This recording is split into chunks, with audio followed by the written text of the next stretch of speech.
freak you out, but I saw you rehearsing that imaginary conversation, that argument you were having with your spouse.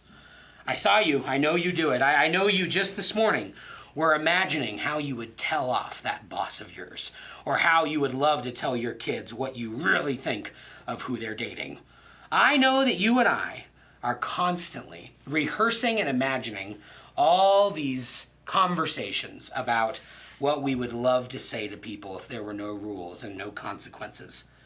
And you and I are always doing this. It might not even be because you've been in a fight with someone or a disagreement. It could just be like the way you and I daydream sometimes. It's always about like how we want things to go, and don't you usually end up looking awesome in your imagination, and people end up looking at you and pointing to you in a positive way. And I don't know about you, but I've just noticed that you and I, our mind is usually anywhere but right here. Our mind is usually always in these other places, and it's not in the moment. And the only thing that really stinks about that is the moment is the only thing we have. The present moment is the actual thing that counts. It's actually where life is really happening. But you and I actually spend most of our time in an imaginary conversation, rehearsing situations and pretending how we'd like it to go.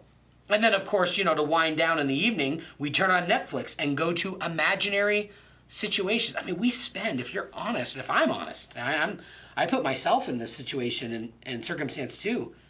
If we're honest, we spend most of our time not in reality, but in some imaginary place. We listen to music, so it takes us off of where we are. We read books, we watch shows and movies. We even do like hobbies. We play sports and we go hunting and we do all this stuff because it takes us away from reality. And I wonder if there's something we could be doing to help us live in reality a little better. I need it. And I know that never has there been a time where we more and more want to escape reality. And if I'm honest, maybe some of us have turned to substances and feelings and pleasure to kind of get away from how we're feeling. But there's this ancient principle we find in Psalm chapter 16, verse 8. And it says this: I keep my eyes always on the Lord. With him at my right hand, I will not be shaken. There is this principle that the author of the Psalms gives to us, and that is that he has decided to keep his attention, not his literal eyes, but his attention, the eyes of his mind, his attitude, on the Lord. Now, that doesn't mean you're just imagining a picture of Jesus all day. No, it's something so much better and simpler. It's just keeping your mind on the moment, the present, that is filled with the presence. This present moment is filled with the presence of God. And you and I just have to choose to sit in every moment with God. It's doing your life with God, and it's choosing that when your mind starts drifting to anxiety or distraction or imaginary arguments with someone you love, it's when you choose to say, no, God, I just acknowledge you right now. That's what Proverbs 3, 5, and 6 says. Trust in the Lord with all your heart, and do not lean on your understanding of things, but in all your ways, acknowledge God. In all of your ways, acknowledge God, and he will smooth your path. There is this great ancient tradition that instead of trying to numb the pain of reality or run away from it or live in imaginary worlds all the time, the invitation is to just be in reality, but with God.